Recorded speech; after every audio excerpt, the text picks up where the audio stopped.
Welcome to Leading Out Loud with Dr. Chantell, the podcast where we amplify authentic voices, bold ideas, and real impact in education. I'm a K-12 CTO, education consultant, and proud forever learner. And I believe leadership gets better when we share what works, what's hard, and what's possible. So let's dive into stories and strategies from the leaders shaping the future of schools, one conversation at a time. Hi, Barbara. I'm thrilled to have you on Leading Out Loud today. For those of you who haven't had the chance to meet you yet, can you share a bit about who you are, your background, and your current role? Sure. I'm Barbara Nesbitt. I'm the Vice President of Product for ClassLink. That means that I work with the development team here at ClassLink. So all of the product teams report up through me with the product managers, the developers, scrum masters, and designers. And then I work super closely with our CTO, Stan Watts, and with our infrastructure team and our platform and architecture, as well as the rest of the company. Do you want to know a little bit about what I did before I got here? Absolutely. Okay, so I am retired. I'm a retired educator. I spent 35 years in education. And when people ask me what I do to this day, I still tell them I'm an educator. I'm a teacher at heart. So I started out teaching. I've taught every grade level from pre-K through fifth grade in elementary school. Spent 10 years in school, did leadership at the school level, then moved into the district office, and started off mostly in instruction. So my background is on the curriculum side, the instructional academic side of the house. Did oversaw reading, early childhood, STEM programs, all of the grants that are possible to be managed in a school district I had worked in. But my real specialty my whole life has been instructional technology. So the use of technology to impact learning. And so the end of my career, I spent overseeing not just instructional technology, but the network side. We built a fiber ring network in Pickens County. All of the security cameras, end user devices, all of that came up through me. And then I retired from the school district of Pickens County in South Carolina 3 years ago and went to work for ClassLink. Barbara, you said something that I think really resonates with a lot of people who will be listening, even if they've moved into leadership or coaching or into product the way you have with working with our edtech solution providers. You said that you still tell people you're a teacher. And it's really like core to our identity, right? It is. Let's back up a minute. What drew you into education originally? And then, education is hard, but leadership is even harder. What kept you there? Oh, I remember starting off in college and really just wanting to make a difference. I love teaching. I had taught, Sunday school and vacation Bible school and all of that in church when I was young. When I got to college, I really just wanted to stay focused on kids still. Went into teaching. And, I remember being, just a couple years into teaching and somebody's just saying just how hard it was. And I just thought it was the best job in the world. But, teaching really is difficult. And I distinctly remember some people encouraging me saying, you really should go and do something different than education. It's just too hard. You can make more money. But at the end of the day, I decided to stay in education because of the impact it has on kids. I was very, very fortunate to have strong mentors in my life. In particular, I had many strong women. Dr. Marianne Mayhew and Dr. Merle Herndon were in Lynchburg, Virginia, and saw something in me. They were like, Barbara, we need you to become an instructional coach. It's a different name at that time, teacher leader, but they, through their encouragement and support, they mentored me into that role and supported me. And that changed my life. Really did. What a great story. Yeah. And I've tried to keep in mind the importance of mentoring throughout my life, but I've had many other people who poured into me, including vendors. Had some amazing vendors who poured into me and guided me in my leadership. And I try to do the same thing now, both when I was at a school district and now that I'm on the product side of the house. Yeah. So Barbara, you've really done it all: classroom teacher, instructional leader, technology leader, and now the vice president of product. So you've really had this vastly spanning career. When you went from a district CTO to a product vice president, what stayed surprisingly familiar and what surprised you most in your new role? Those are great questions, because when I came, I had always, I spent 20 years on the district side of the house working really closely with vendors. Because I was over instructional technology, I worked closely with vendors with the instructional applications. And then when I became assistant soup over technology services, I worked closely with, firewall vendors and security camera vendors and all of that. And so I was really used to giving input into like beta testing and, how to improve the product, both the user experience and just kind of what the product did on the back end as well. And I think one of the things that I found incredibly familiar was that people are the same wherever you go. So if you're a district leader, principal, or even a teacher, you're used to developing people. I mean, human development and growth is what we do as educators, right? And that, I think that lens stayed the same, that people still need to be developed. They need to grow. You need to find the right seat for them, figure out what they're the best at, and make sure they have the skill set to do their jobs. And then how, I'm actually have my PhD from Clemson in ed leadership, and I teach classes still for Clemson and focus primarily around system organizational change and system improvement. And I think what stayed the same is that systems are the same. They're made up of people, they're made up of teams, they're made up of departments, of people who sometimes only see their side, and you've got to help them see how the whole system functions well together. So I would say that's something that was very familiar. What was different, Chantell? I would say, particularly for me in the development side, it's like teaching the gifted and talented class. Like, all of my peeps are gifted and talented. I mean, you just don't go into dev work if you don't have a particular mindset. So they're super high IQ, super talented. Many of them type A driven, which I have led leaders in the past, but some of them aren't. Some of them are individual contributors and followers, but they're all super talented. And it takes a really special skill set to lead talented people.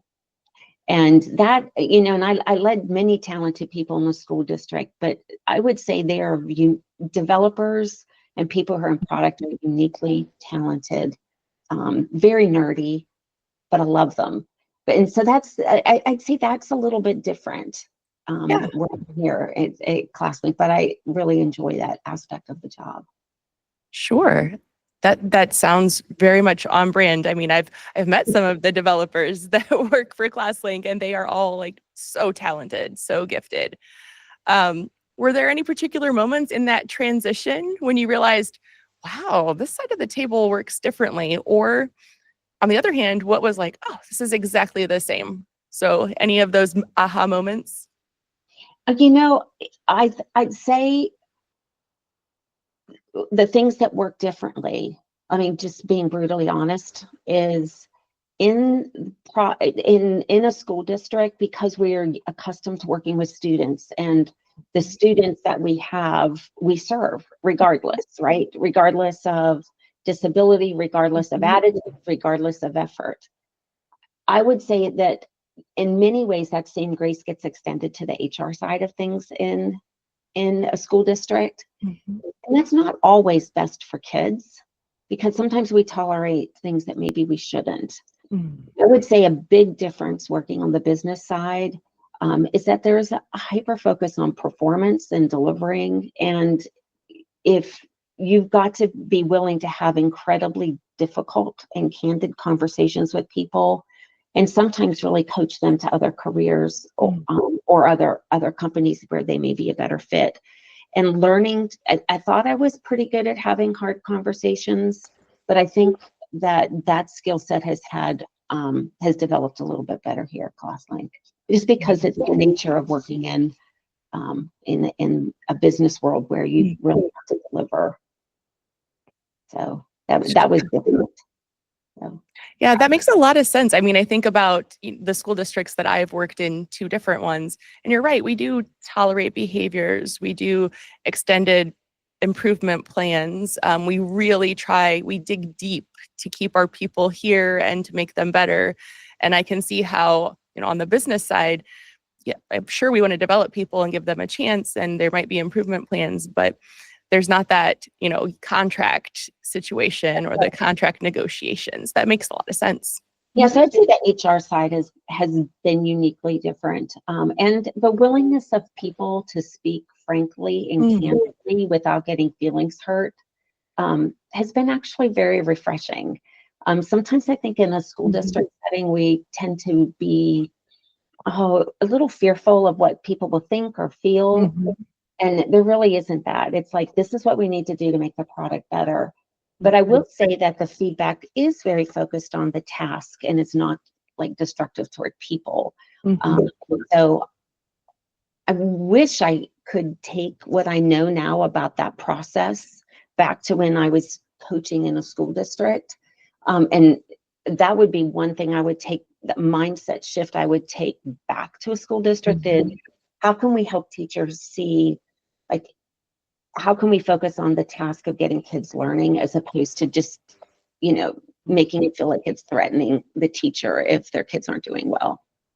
So 100%. And that, you're right, that's a huge mindset shift. And I think it's difficult in education because as you spoke to at the beginning, and I shared as well, being a teacher is part of your identity in some ways. So it does feel like deeply personal, even when it's not. Yes, it is. And I wish we could be a little more focused on, what are the specific things we need to do to be helping kids do better in schools, and make it less emotional and just more focused on the task. And I think that's a skill set I've honed here at Class a little bit better. And in large part, just the nature of working in a business world as opposed to working in a K-12 system. So sure. Awesome. Well, Barbara, you have this great educational background. Why do you think it matters when product leaders have lived K-12 experience? And can you share a time when your K-12 background directly influenced a product decision or feature? absolutely. One of the things that I love about our CEO, Bears, Ackerman, is that he really loves trying to bring in leadership from school districts where the perspective of student-focused leadership, delivering on a mission that impacts learning, is always at the forefront. And so we have many colleagues throughout the ClassLink leadership world who have that experience. I think it makes a difference in product because I was a ClassLink user. So I was an independent admin. I brought ClassLink into the school district. I saw the problems that it solved. I also saw the problems it didn't solve for that I would have. So one of the things that a couple of things that I have we have built since I've been here, specific to the issues that I saw when I was in an academic seat, are One Data and AppTrack. So One Data solves the problem of moving data, especially non-rostering data like assessment, attendance, discipline data, things needed for MTSS support systems, from one platform to another, from one vendor to another. And these are that's work that takes hours upon hours upon hours for someone to do because there aren't standards around it or standards that are widely adopted. So our One Data platform is solving for that particular pain point.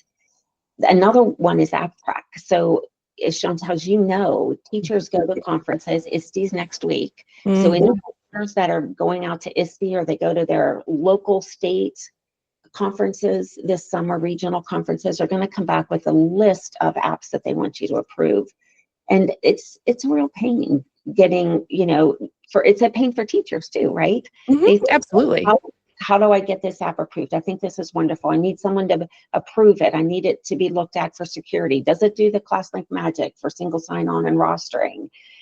Will someone pay for it? How do you get through all of the hoops that you have to go through to get this software approved? And sometimes the money is the easiest part. Your principal's like, yes, we can pay for this. And then you still have to get it approved till it ends up landing in your Launchpad or your portal for kids to be able to access. So I think understanding how difficult some of the processes are in a school district and how a product could solve for those process pain points has been really instrumental.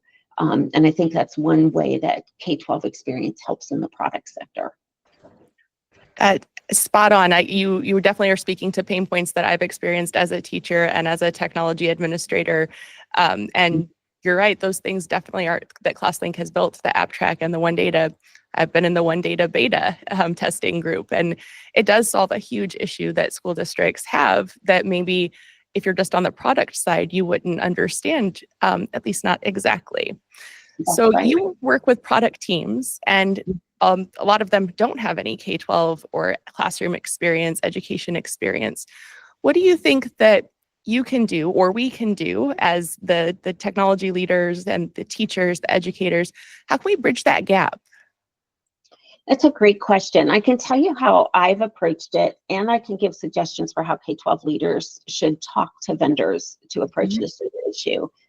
We have over 10 product teams here at ClassLink. So you think roster server, OneSync, One Data Analytics, and then a variety of teams that support the Launchpad product. And one way is I try to hire for some different skill sets. So we hire people who come out of a school district, and they often start on ed success or engagement, which is client support. So they help our customers onboard to ClassLink, or they sustain the relationship as people are using our product. So they know our product well, but they have background as generally some level of working in an IT department at a school district. We have several of those people have moved over into the product side of the house because they're interested in developing product. They have a skill set for that process, but they also have a background in supporting K-12 customers and using the product or working in a school district where these problems need to be solved for. We also have some folks who just, they went to school for product management. So they're super good on processes and they know the process of product management. They may have built non-educational products or other edtech products. And I think this mix of people who know product management well, but also this K-12 experience have really helped each other. And it's helped us certainly here at ClassLink to make our product team stronger. I think if I could talk to my K-12 CTO self, I would say, don't assume that the people who you are talking to about the product really understand the problem you're solving for. So instead of telling them how you want the product to be different, help them really understand the problem that you're addressing. Because once they understand the problem, they'll probably come up with even better ways that their software can match a solution for you. So that I would say focus less on telling them what to do in the product and focus your efforts on explaining thoroughly what the problem is you're trying to solve for. That would be my biggest advice to my K-12 self. That's really great advice. And you're right, like you have to have that use case, and because that's what the product team is going to understand, not necessarily, I need this button over here to do this thing. Yeah. And I think we do tend to, I remember like we often tended to say, if you could just add a tab here and this tab could do this function, but we weren't always explaining the problem we were trying to solve for with those steps, because oftentimes your product people are going to know a better way of solving it. So I would say focus on the problem, not necessarily just the technical way you think the problem should be solved for. Would be my advice. Awesome. I hope that we take that advice on as a field and work a little more closely with our vendors, our solutions providers. And that brings me to my next question. You were a ClassLink customer, you brought ClassLink to your district, now you work there. What makes a school vendor relationship feel like a real partnership and not just a transaction? How can district leaders or even classroom educators really change that paradigm? I think first off, you really need to find companies that have a mission that's aligned to education. So here at ClassLink, I mean, we've been around for 27 years, and our mission is to remove barriers between students and impactful educational content. So we do that, through single sign-on, through rostering, through identity and access management, through analytics. But it's about connecting students to impactful learning content. And it's student-focused. I think that you need to work with vendors who care about the impact they're having on the classroom and on students. You can tell that by talking with the leadership, the people that you engage with. Do they seem to care when you say, here's the problem we're trying to solve for, and this is how it's impacting our students? What can you do about that? And I'd say, making sure as you're talking to your solution providers, your vendors, and you're talking to them about the problems, you help them see how the problem's impacting students, so that then they'll realize, oh my gosh, like, this isn't just an annoyance to the secretary. This is something that is really impacting student safety. So, for example, you may have security cameras or a security door, and someone needs to get in, and you're like, oh, this is a little clunky, but it's only clunky for the person who is at the front desk. Like, no, it's clunky for them at the front desk. They're not answering phone calls. It could be a parent who's saying, I have to pick my kid up early because I was able to get them into the doctor. And so a student is going to be impacted. So I think helping to always center the focus around how things impact students is the best way to build a better relationship. I love that. I had kind of a similar experience. I came from the classroom straight to the district technology leader role. And at that time, I had a team of 4 gentlemen who worked with me, and they didn't see any connection to the classroom. And I had to spend an enormous amount of time like, would you like to come to our ISTE affiliate conference and see what it is teachers and students are doing with technology? Can I give you permission to go out into the district and sit in a classroom with a technology forward teacher, and not to solve a problem, just to observe and see? And that was really like revolutionary for them. And no one had ever thought, oh, like, let's make this personal for you. Let's make a connection, like student faces and a teacher standing in front of those 30 students. And it really changed the way that our team interacts, and also the way we think about serving students as a team. That's awesome. That's right. Chantell, we took our product managers who lead all of the product teams well, we've gone to several schools and chatted with students. And one of the places we went to, the students had been using our product since they were, I don't know, first grade. They were in 10th grade. So almost all of their career in school. And so we asked them, what improvements would you make? And they had some to share. One of the students said, y'all need to work on my files. Like, that thing hasn't been updated since I was in first grade. And we're like, you're right. So it's like on a roadmap now. So sometimes just talking to the people who use the product, and not when I think about it from the ClassLink perspective, but I think this is true for every solution. There's both an administrative side, a user, and then there's the impact on the learner or the teacher, right? And oftentimes we focus on making life easy for one or the other, but not for both.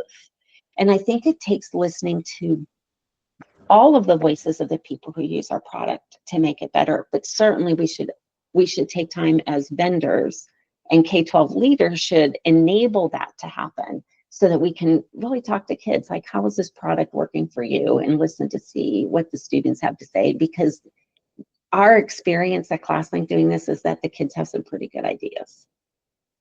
That's amazing. I love to hear that you all are doing that. I know you also have some customer advisory boards. You have like an open forum where people have discussions about issues they're having, and sometimes they're easily solved by someone else who's a ClassLink administrator or user.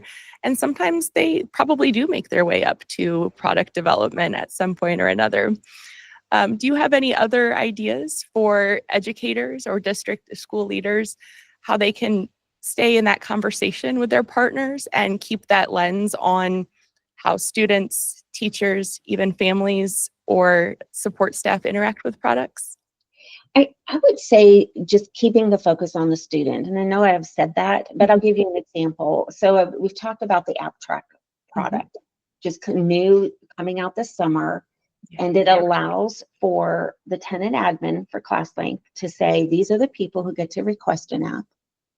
These are the people who get to approve it. And you can include instructional people, security people, IT people, financial procurement, a lot of customization on how you can set up that workflow. And when we talk about the product, you can think of it as, this is a product that allows tenant admins to approve apps in a way that addresses critical needs like security, interoperability, data privacy, instructional impact, finance. You could also think of it as a way that teachers get access to materials for their students quickly. But I think the right way that we're trying to think of it as a vendor is it gives students access to safe, high quality instructional material in a timely fashion, with material that's been vetted for security and interoperability and data privacy. So when we always are thinking about the products that we build and the solutions and features that we build through the lens of how does it impact students, I think it keeps our focus in the right place, which is on the mission of impact learning. So. I love that. Well, Barbara, do you have any funny or surprising moments where your old district life lens helped your product team really get something, understand it, or vice versa? Maybe they really helped you understand something. Anything funny or surprising? Oh, I can think of one. One of my first times here, a couple things. One was we had a beta tester. You talked about beta testing where you've taking a product and you're like one of the initial folks using it and you're giving us feedback to make the product better. And we need people who have a high tolerance for ambiguity because generally speaking, it's a very minimal product. It's barely solving the problem, but it's helping us get input into how to make it better before it goes to market. We had something we were beta testing with one particular client, and maybe it was 2 or 3, and nobody was responding to emails. And we were sending these emails at the start of school, and the emails were like 6 paragraphs long. And I'm like, guys, nobody's reading that email. They're not responding because it's too much. So you need to just send something like, can you do this one thing? Click 1, 2, 3, like a party invitation.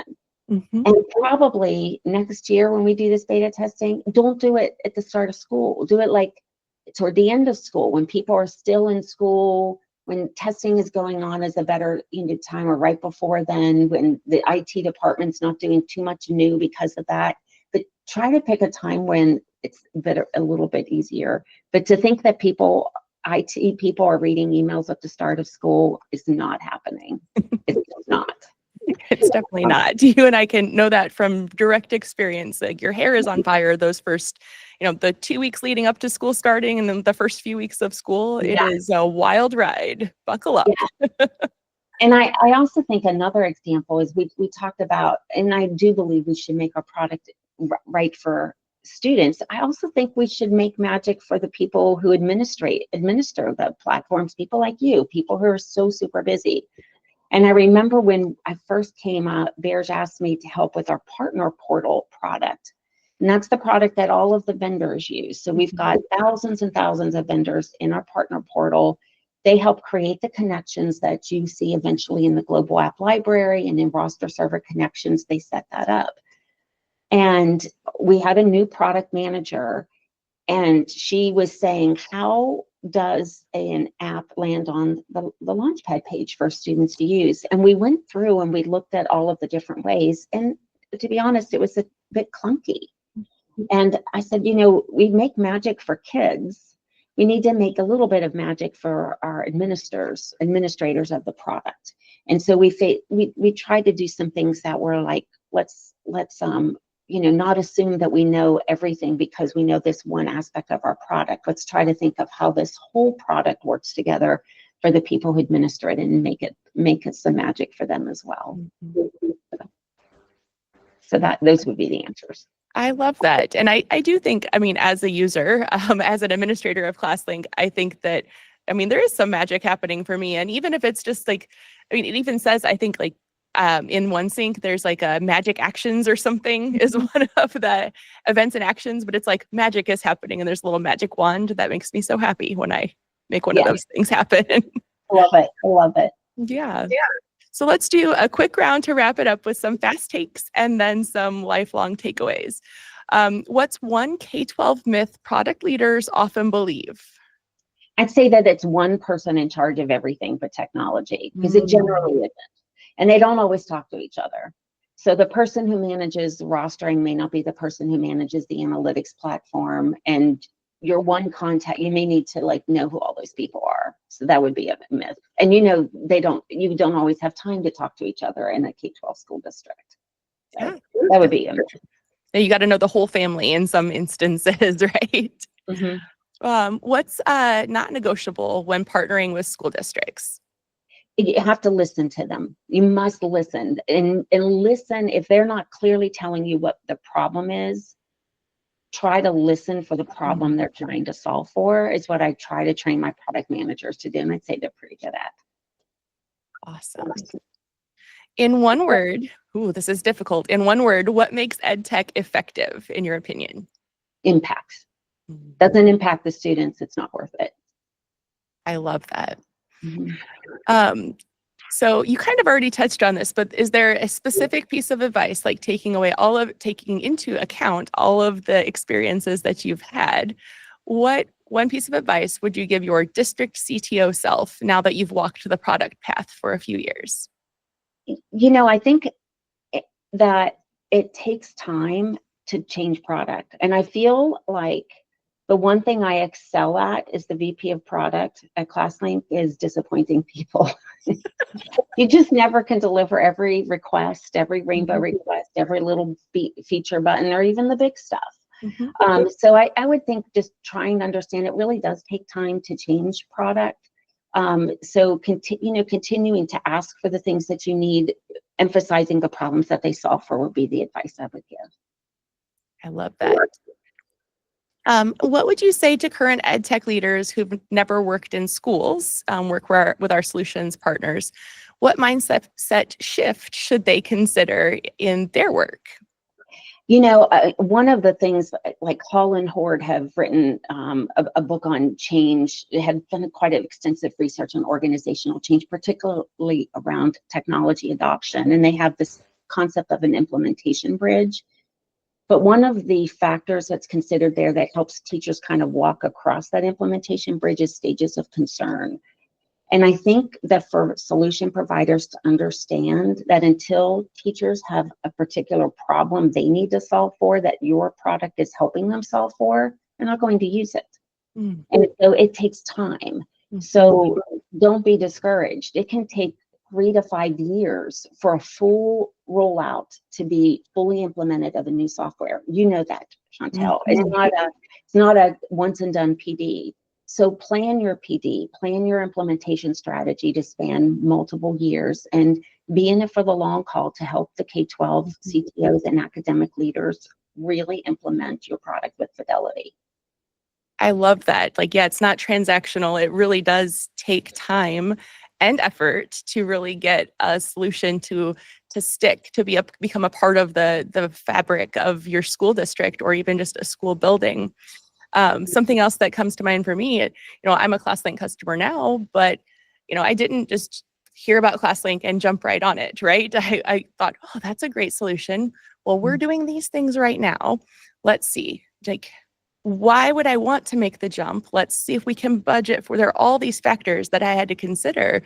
So, it took even a small school district like mine a couple of years to come around to actually make the purchase and make the jump, because it's not just myself I'm impacting, it's every teacher, every support staff member, every administrator, every student. And that we don't usually make those knee-jerk reactions or those knee-jerk purchases. Even once I decide to purchase something, there are certain levels of procurement that needs to go through. And I think sometimes even on the sales side, people think that it moves very quickly, and it just doesn't.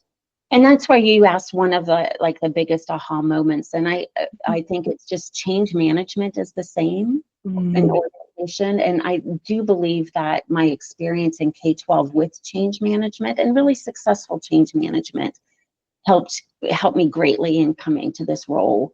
And so I would say that would be my advice for my fellow now solution providers and vendors is to understand that change management in a K-12 system does take time. Awesome. Well, as we wrap it up, can you share any life lessons from your years of leading both schools, districts, and now products? Yes, Chantell. So I know we know this because we've known each other for a while, but my husband and I are huge national park enthusiasts. So we just this summer visited our 47th national park. There's 63 of them. And we visited 4 just last week in California. So we went to Kings Canyon, Sequoia, Yosemite, and Pinnacles. And 2 of our now adult sons came with us on this trip. And one night we were sitting around like a campfire and chatting about like what are the life lessons you can learn from the national parks and how awe-inspiring they are. And I think there's a couple. One is many of our national parks were created through massive disruptions like volcanoes and earthquakes. And so that beauty comes from massive disruption. So don't be afraid of that as a leader, because sometimes beauty comes out of those moments. So think about COVID, massive disruption. That was like, an earthquake, a volcano, but it greatly changed education. That year wasn't good for kids being away from in-person learning. I don't believe is good for the majority of kids, but many good things came out of it. And I think that we should take those lessons that we learned, and we think we have devices now for kids. It brought the stage of concern to cross the technology implementation bridge. It made teachers walk across, some run, who were staying on the other side, right? Yeah. Like I think some good comes out of that. I think things that we're going through politically right now with the federal Department of Ed are some massive disruptions like the volcanoes and earthquakes that shaped the beauty of the national park. But I'm not afraid of those. I think that there's some really good things can come out of this, especially at the state level and the district level. And many of the ClassLink products like StateLink and some of the things are doing now to support states, I think are going to be helpful. And I think the vendors that can help states and districts really solve for some of the problems we were relying on the federal government to solve for are better positioned. I also look at the national parks and I look at like the waterfalls, and some of those were shaped with drops of water over years and years and years and years of time. And those are tiny, small things. They're not massive disruptions like earthquakes and volcanoes. They're small things. And I think as leaders, we have to recognize that the small things that we do consistently and faithfully every day, how we treat people, the kindness we show, the way that we intentionally collaborate and communicate with other departments, with our own people, those small acts of kindness, the professionalism, how we treat people, we do things for the right reasons and the right way and with kindness, are like the water that falls down and shapes those beautiful waterfalls. And I think those are some of the life lessons that we can learn when I think about the national park. And then I'll tell one other story because so many people already know this, but 2 years ago, we had just finished a hike at a national park in Maui, and really some of the best health I had ever been in my life, lifting weights, good shape. We were hiking at the top 10,000 feet and biked like 30 miles, came back down to the ocean and went into unexplained cardiac arrest. And I was for over 10 minutes dead on the side of the road. And thankfully, for whatever reason, my doctor doesn't know why I went into that, but I had CPR. Eventually, a defibrillator brought me back. In Maui, we were super close to a hospital. I could have been at the top of the mountain. We were just minutes from the hospital. And the only thing Maui Hospital specializes in is cardiology. So I did not have to be airlifted anywhere. And I think that event changed me so much because I realized that there are so many unimportant things we worry about And the things we should be worried about, how we treat people, the impact that we're having. Are we living life to the fullest, milking every moment? It really helped change my perspective on what's important. And so I'd say don't sweat the small stuff, unless the small stuff is being kind to people, doing the right thing. But some of the things we worry about are so beyond our control. Focus on the things within your control, both as a leader at a school, a leader at a district, a leader in your community, or a leader of product. Focus on the things you can. Take advantage of the volcanoes, take advantage of the earthquakes. But don't remember that your small acts are like drops of water that shape beautiful waterfalls as well. And realize you do have an impact. Goodness. Barbara, what a way to wrap up this episode. Great life lessons for us. And thank you for sharing something so deeply personal with the wider Leading Out Loud audience. I really appreciate you being on the show, and I look forward to the next time that we get to see each other in person. I do too.